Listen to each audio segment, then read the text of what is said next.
Assalamualaikum warahmatullahi ta'ala wabarakatuh. Alhamdulillah wa syukru ala jami ni'amillah. Wassalatu wassalamu ala rasulillah sallallahu alaihi wasallam wa ala alihi wa sahbihi wa mawalah. Wala hawla wala quwata illa billah, amma ba'du. Hadratul mukarramin akhina fillah minal mustami'in wal mustami'at wal mu'minin wal mu'minat, saudara-saudara al-fakir dimanapun berada. Alhamdulillah, pada saat ini kita kembali bertemu pada video kajian yang insya Allah pada kali ini kita akan membahas tentang sejarah daripada Nabiullah Musa alaihi salatu wassalam diberikan gelar dan mendapatkan gelar daripada gelar kalamullah, sebuah keistimewaan dari Allah Subhanahu wa taala. Kisah ini diangkat daripada sebagian ayat Quran yang ada dalam surat Al-A'raf ayat 143 sampai ayat 145.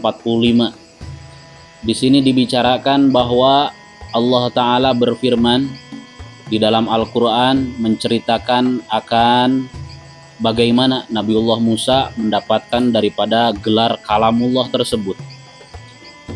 Allah Ta'ala berfirman, a'udzubillahi minasyaitonir rajim, bismillahirrahmanirrahim.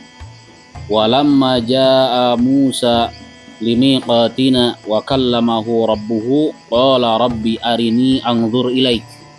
Bagaimana Nabiullah Musa mendapatkan gelar kalamullah dan ingin melihat daripada zatnya Allah. Maka di ayat sebelumnya Allah Ta'ala berfirman, wa wa'adna Musa salasina lailatan wa atmamnaha bi'asharin fatamma miqatu rabbih arba'ina lailah.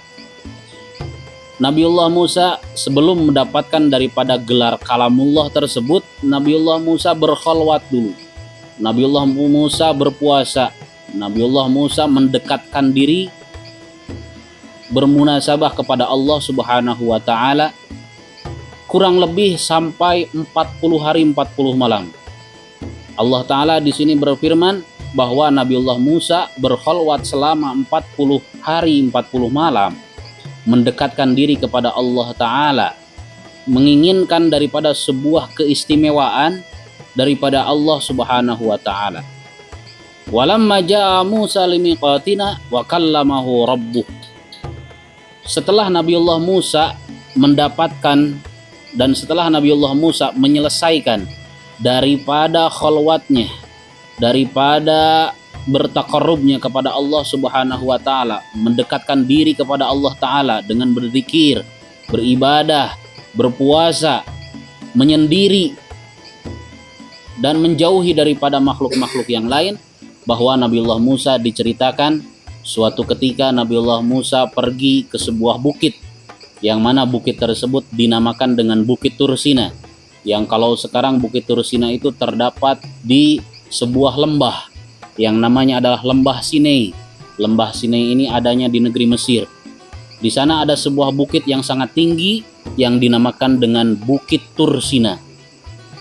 Yang mana Bukit Tursina ini Nabiullah Musa pergi ke sana, naik ke atas bukit dan berkhalwat di sana, bertaqarrub kepada Allah Ta'ala, tidak bertemu dan tidak menjumpai satu makhluk pun daripada makhluk-makhluk Allah Subhanahu wa taala. Sampai 40 hari 40 malam beliau berkhalwat, beliau berzikir, beliau bertaqarrub kepada Allah Subhanahu wa taala selama 40 hari 40 malam. Setelah 40 hari 40 malam, di sana datanglah kepada Nabiullah Musa alaihi salatu wassalam, yang mana wahyu dari Allah Subhanahu wa taala, juga kalam dan firman dari Allah Subhanahu wa taala, tapi tidak melalui malaikat Jibril alaihi salatu wassalam. Biasanya para nabi kalau mendapatkan wahyu, kalau mendapatkan firman, kalau mendengarkan daripada kalam-kalam Allah, biasanya melalui malaikat Jibril alaihissalam. Jadi malaikat Jibril itu sebagai perantara, sebagai wasilah antara Allah dengan Rasul-Rasulnya, antara Allah dengan muballigh-muballighnya. Di sini Nabiullah Musa tidak melalui malaikat Jibril, tapi Nabiullah Musa langsung bisa mendengarkan dan langsung bisa berbicara, mengobrol secara langsung dengan Allah Subhanahu wa taala. Maka di sana Allah taala memberikan sebuah keistimewaan kepada Nabiullah Musa, wa kallamahu rabbuh, yaitu Nabiullah Musa mendapatkan gelar kalamullah. Apa itu kalamullah? Kalamullah itu adalah kalamnya Allah. Bukannya Nabiullah Musa menjadi kalam, tapi Nabiullah Musa mendapatkan keistimewaan bisa langsung mendengar daripada kalamullah, tidak melalui malaikat Jibril alaihissalatu wassalam. Lalu setelah Nabiullah Musa bisa mengobrol secara langsung, bisa mendengarkan secara langsung daripada kalam-kalamnya Allah Subhanahu wa taala, di sana Nabiullah Musa terngiang-ngiang di dalam pikirannya, di dalam hatinya, terus merindukan kepada Allah Subhanahu wa taala, bertaqarrub kepada Allah Subhanahu wa taala, meminta apa? Karena saking indahnya, saking nikmatnya, saking istimewanya, luar biasa, tidak pernah mendapatkan kenikmatan seperti yang didapatkan oleh Nabiullah Musa. Tidak ada sebuah kenikmatan sedikit pun di alam dunia ini yang menyerupai kenikmatan bisa mendengar, bisa mengobrol secara langsung dengan Allah Rabbul Alamin. Maka daripada itu Nabiullah Musa berdoa, bertaqarrub lagi kepada Allah Ta'ala. Nabiullah Musa berkhalwat lagi kepada Allah Ta'ala. Nabiullah Musa fokus lagi beribadah kepada Allah Ta'ala. Supaya apa? Supaya bisa melihat zatnya Allah Subhanahu wa Ta'ala. Bukan hanya mendengar, tapi bisa melihat. Karena dengan mendengar saja sudah nikmat, sudah luar biasa istimewa. Apalagi bisa melihat kepada zatnya Allah Subhanahu wa Ta'ala. Maka daripada itu, ibaratkan kalau kita sedang teleponan dengan seorang wanita, lalu kita sedang teleponan dengan seorang wanita, terdengar oleh kita di telepon suara wanitanya ini sangat merdu, sangat melayu-layu sekali, sangat indah didengar. Maka terbesit di dalam pikiran kita, terbesit di dalam hati kita, apabila suaranya sudah seindah ini, maka bagaimana dengan raut mukanya, maka bagaimana dengan orangnya, pasti cantik, pasti indah, pasti sempurna. Begitupun dengan Nabiullah Musa alaihissalatu wassalam. Begitu beliau bisa mendengar daripada kalam-kalam Allah Subhanahu wa Ta'ala, begitu beliau bisa mendengarkan daripada firman-firman Allah Subhanahu wa Ta'ala secara langsung, tidak melalui malaikat Jibril alaihissalam, maka terbesit di dalam benaknya Nabiullah Musa ingin melihat daripada keindahan zatnya Allah Subhanahu wa Ta'ala. Suaranya saja, kalamnya saja ini sudah indah.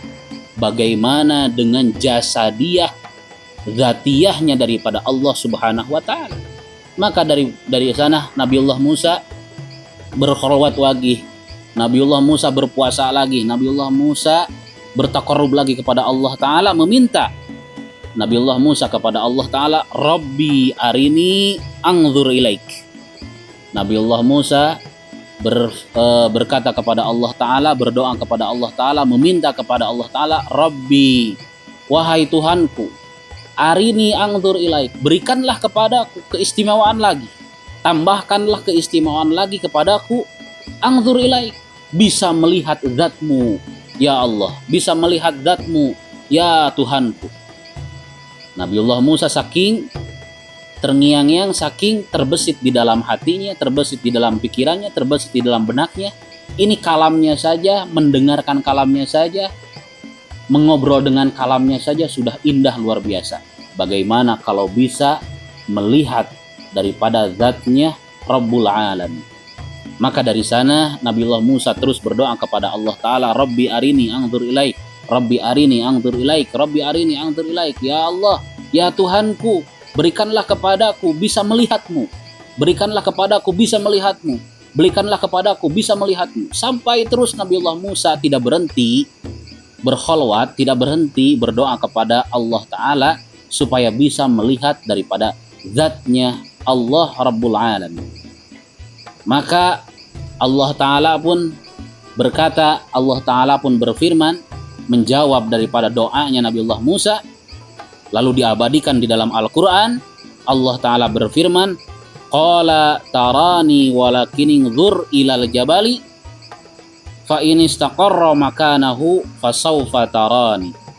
Allah Ta'ala berfirman, Allah Ta'ala menjawab daripada doanya Nabiullah Musa. Allah Ta'ala berkata kepada Nabiullah Musa, lang tarani walakin inzur ilal jabali fa in istaqarra makanahu fasawfa tarani. Lalu Allah Ta'ala mengatakan kepada Nabiullah Musa, ya Musa, kalau benar engkau menginginkan bisa melihatku, bisa melihat Rabbmu ini, bisa melihat Tuhanmu ini, maka lihatlah sebuah bukit yang ada di pinggirmu, yaitu yang dinamakan dengan anaknya Bukit Tursina. Jadi Bukit Tursina itu terbagi menjadi dua gelombang. Ada sebuah bukit di sana, lalu Allah Ta'ala menunjukkan kepada Nabiullah Musa, lihatlah bukit tersebut, lihatlah gunung tersebut.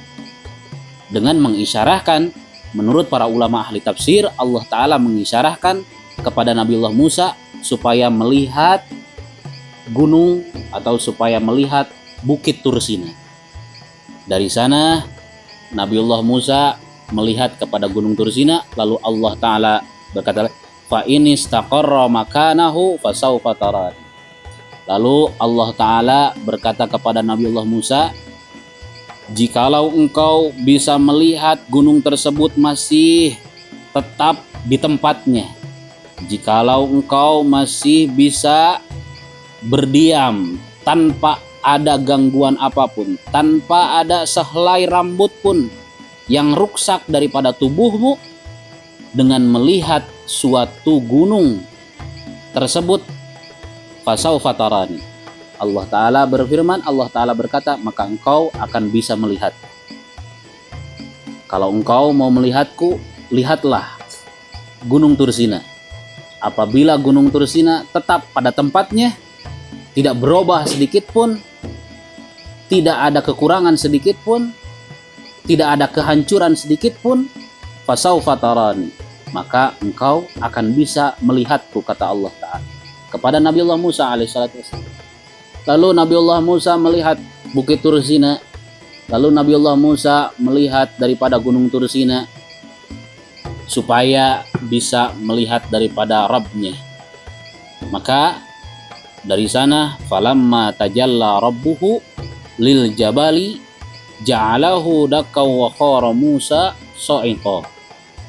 Lalu Nabiullah Musa melihat kepada gunung tersebut, lalu Nabiullah Musa memperhatikan gunung tersebut, lalu Nabiullah Musa terus memperhatikan bukit tersebut. Di sana Allah Ta'ala bertajalli kepada gunung tersebut. Bukannya Allah Ta'ala berdiam diri, bukannya Allah Ta'ala berdiri, bukannya Allah Ta'ala duduk, atau bukannya Allah Ta'ala bertempat kepada bukit tersebut. Bertajalli, kalau kata guru-guru Al-Fakir, bertajalli itu seperti menampakkan diri, seperti kita melihat sebuah bulan atau sebuah matahari. Apabila kita melihat bulan, yang kita lihat ada suatu bulatan yang bercahaya, oh itu namanya bulan. Padahal bulan bukan itu, dan padahal bulan tidak di sana. Bulan jauh sekali di luar alam dunia. Diterangkan kan kalau kita melihat di dalam hukum geofisika bahwa tatanan daripada tata surya alam semesta ini, bahwa dunia menduduki daripada jalurnya yang mengelilingi matahari, lalu di sana bulan pun mempunyai jalurnya yang mengelilingi bumi. Jadi bulan tidak ada di atas langit. Bulan di mana? Wallahu a'lam. Tapi menurut para astronot, menurut ilmu geofisika, bulan mempunyai tempat dan mempunyai jalur yang mana jalurnya mengelilingi bumi. Apabila sudah satu keliling, maka itu yang suka dinamakan satu bulan. Berarti Allah Ta'ala tidak ada di sana. Hanya saja bertajalli. Kalau kita melihat dari suatu daerah, contoh, Al-Fakir melihat daripada bulan ada di langit Bandung. Tapi kalau kita tanyakan kepada orang yang ada di Jakarta, kalau kita mempunyai saudara yang ada di Kalimantan, maka kata orang Kalimantan, kata orang Jakarta, bulan pun ada di sana. Bulan pun ada di Jakarta, bulan pun ada di Kalimantan. Walaupun sampai kita tanya sampai ujung dunia, bulan pun ada di sana. Mereka mengatakan bahwa bulan punya orang Bandung karena bulan ada di Bandung. Tapi padahal kata orang Jakarta, bulan ada di Jakarta, bulan punya orang Jakarta. Oh, kalau begitu berarti Allah Ta'ala banyak. Lah, Allah Ta'ala tidak banyak. Karena Allah Ta'ala mempunyai sifat wahdaniyah, Maha Esa, Maha Satu, tidak terbilang. Maka daripada Maha Esa tersebut, bulannya hanya satu tapi menampakkan di semua daerah. Diibaratkan bulannya banyak, tapi bulannya hanya satu. Padahal bulannya hanya satu, tapi menampakkan bertajalli menjadi banyak sekali.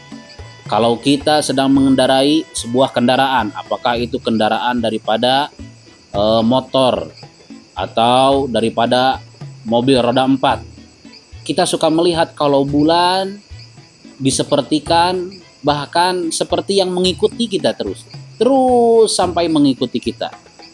Apakah bulannya mengikuti kita? Lah, karena bulan itu bertajalli menampakkan diri di langit dunia. Jadi bulannya terasa ada banyak, ada di sana, ada di situ, ada di sini, ada di mana-mana.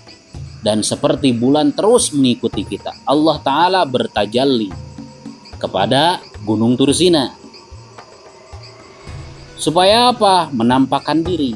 Bagaimana ini Nabiullah Musa akan kuat atau tidak menahan daripada pandangannya bisa melihat kepada Allah Subhanahu wa Ta'ala. Lalu dari sana Nabiullah Musa terus memandang, terus memantau, terus memperhatikan bukit yang ditunjuk oleh Allah Ta'ala supaya Nabiullah Musa terus melihat bukit tersebut. Lalu Allah Ta'ala bertajalli kepada bukit tersebut yang dinamakan Bukit Tursina. Lalu seketika ja'alahu dakau wa khara Musa sa'iqa. Seketika gunung tersebut meledak. Gunung tersebut hancur luluh lantah di depan pandangan Nabiullah Musa alaihissalatu wassalam. Padahal gunung tersebut tidak kemana-mana. Padahal gunung tersebut tidak hancur. Tidak ada sedikit pun dari gunung tersebut yang rusak. Tidak ada sedikit pun dari gunung tersebut yang menggeser atau berubah daripada asalnya gunung tersebut. Makanya Allah Ta'ala mengisyaratkan kepada Nabiullah Musa, fa innistaqarra makanahu fasawfa tara. Kalau engkau bisa melihat gunung bukit tersebut masih pada tempatnya, tidak ada perubahan sedikit pun, tidak ada kehancuran sedikit pun, fasawfa tarani, Allah Ta'ala berfirman, engkau akan bisa melihatku, kata Allah kepada Nabiullah Musa. Tapi di pandangan Nabiullah Musa, gunung tersebut hancur luluh lantah sampai hancur berkeping-keping. Padahal gunungnya tidak apa-apa. Padahal gunungnya masih tetap di tempat. Padahal tidak ada sedikit pun goresan, tidak ada sedikit pun kehancuran pada gunung tersebut. Tapi di pandangan Nabiullah Musa, gunung tersebut hancur luluh lantah, meledak. Wa kharra Musa sa'iqa, sampai Nabiullah Musa pingsan. Bukan sebentar pingsannya. Menurut para ulama ahli tafsir dikatakan Nabiullah Musa pingsannya sampai 40 hari 40 malam atas meledaknya gunung tersebut. atas meledaknya bukit tersebut. Sampai 40 hari 40 malam Nabiullah Musa pingsan, tidak bangun-bangun. Karena kagetnya, karena syoknya, daripada syok terapi yang dibikin oleh Allah Ta'ala kepada Nabiullah Musa dengan bertajalli kepada sebuah bukit, yang mana bukit tersebut dinamakan Bukit Tursina. Padahal bukit tersebut tidak apa-apa. Karena apa? Karena tidak kuatnya Nabiullah Musa menahan. Hanya tajallinya saja Allah Ta'ala tidak bisa menahan daripada pandangannya. Pandangannya tidak dikuatkan oleh Allah Ta'ala. Maka daripada itu Nabiullah Musa pingsan sampai 40 hari, sampai 40 malam. Setelah 40 hari, 40 malam, lalu Nabiullah Musa dibangunkan kembali oleh Allah Ta'ala, disadarkan kembali oleh Allah Ta'ala. Lalu Allah Ta'ala berkata dan bertanya kepada Nabiullah Musa, karena Nabiullah Musa ini sudah bisa mengobrol secara langsung dengan Allah Ta'ala, sudah mendapatkan daripada gelar kalamullah, kalamnya Allah. Jadi Nabiullah Musa bisa menerima daripada kalam-kalamnya Allah itu tidak melalui malaikat Jibril, tapi secara langsung. Lalu Allah Ta'ala bertanya dan berkata kepada Nabiullah Musa, "Ya Musa, madza?" Ya Musa, hei Musa, bagaimana? Engkau baru melihat tajalli aku saja kepada sebuah bukit, engkau sampai pingsan 40 hari 40 malam. Kalau tidak aku bangunkan, mungkin engkau bisa sampai pingsan sampai tahunan, sampai puluhan tahun, sampai ratusan tahun. Allah. Lalu di sana Nabiullah Musa tersadar dalam pingsannya, dan dari sana Nabiullah Musa berkata kepada Allah Ta'ala, "Falamma afaqa qala subhanaka tubtu ilaika wa ana awwalul muslimin." Lalu di sana Nabiullah Musa merendahkan diri di hadapan Allah Subhanahu wa Ta'ala. Falamma afaqa, di saat Nabiullah Musa sadar, qala subhanaka, Nabiullah Musa merendahkan diri kepada Allah Ta'ala, merendahkan diri di hadapan Allah Ta'ala dengan segenap kerendahannya, dan berkata kepada Allah Ta'ala, subhanaka, subhanallah, subhanallah, subhanallah. Nabiullah Musa berkata, maha suci engkau ya Allah, maha suci engkau ya Allah, maha suci engkau ya Allah dari segala sifat kekurangan, dari segala sifat kejelekan, daripada segala sifat ketidakbaikan. Allah Ta'ala maha sempurna, Allah Ta'ala maha suci, Allah Ta'ala maha segala-segalanya. Lalu Nabiullah Musa merendahkan diri, lalu Nabiullah Musa berserah diri kepada Allah Ta'ala sambil berkata, tubtu ilaika, saya bertobat kepadamu ya Allah dari segala keinginanku yang mungkin aku tidak bisa menggapai keinginan tersebut tanpa melalui kehendakmu ya Allah. Nabiullah Musa bertobat kepada Allah, beristighfar kepada Allah.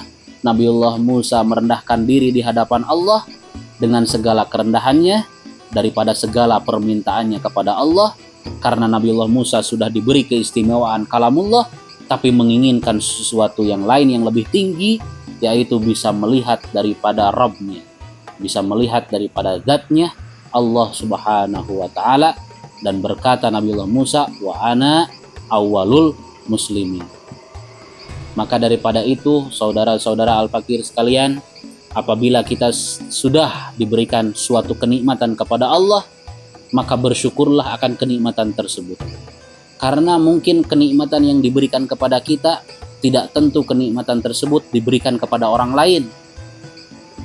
Tidak tentu kenikmatan tersebut didapatkan oleh orang lain. Mungkin Allah Ta'ala memberikan kenikmatan tersebut hanya kepada kita. Mungkin Allah Ta'ala memberikan kenikmatan tersebut khususiyah kepada kita, tidak kepada orang lain. Begitupun kenikmatan kepada orang lain yang tidak diberikan kepada kita. Maka Allah Ta'ala berfirman pada ayat selanjutnya, fakhudh ma ataituka wa kum minasyakirin.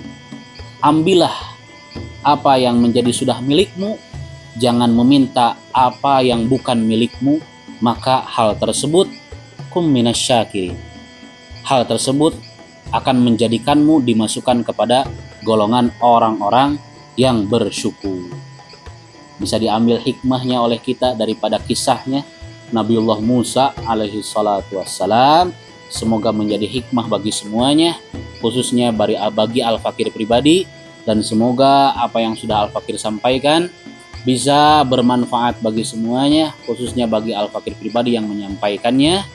Sekian dari Al-Fakir, semoga bermanfaat segala sesuatunya. Jangan lupa saksikan video-video yang lainnya daripada video kajian-kajian fikih, kajian-kajian sejarah, kajian-kajian hikmah, dan lain-lainnya. Dan jangan lupa dibantu di subscribe videonya, jangan lupa di like, di komen, dan di share seluas-luasnya. Dan jangan lupa dipencet tombol lonceng supaya mendapatkan dan selalu mendapatkan notifikasi dan pemberitahuan daripada video-video terbaru daripada Al-Fakir dan daripada para muallim yang lain. Semoga berkah bagi semuanya. Ditutup dengan doa, Rabbana atina fid dunya hasanah wa fil akhirati hasanah wa qina adzabannar. Wassalamualaikum warahmatullahi wabarakatuh.